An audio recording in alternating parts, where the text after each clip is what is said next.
Hello everyone, welcome back to my new blog. নতুন একটা দিনের সঙ্গে শুরু করলাম নতুন একটা ব্লগ।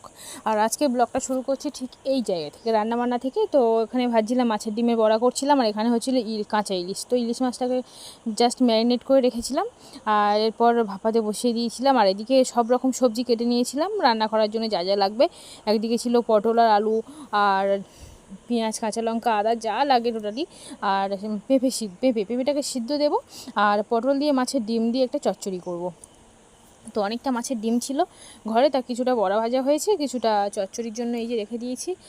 আর এখানে পেঁয়াজ দিয়ে আর কালো জিরে দিয়ে চচ্চড়িটা খুব সিম্পলভাবে বসিয়েছিলাম। আর একদিকে করেছিলাম আজকের কাঁচকলা মাখা, কাঁচকলা বাটা।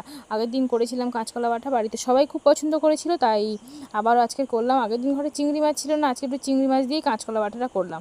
তো এটা খুব ভালো হয়, আমার বাড়ির সবাই খুব পছন্দ করে। আর তারপরেই দেখো দুপুরবেলা খুব বৃষ্টি নেমেছিল হঠাৎ।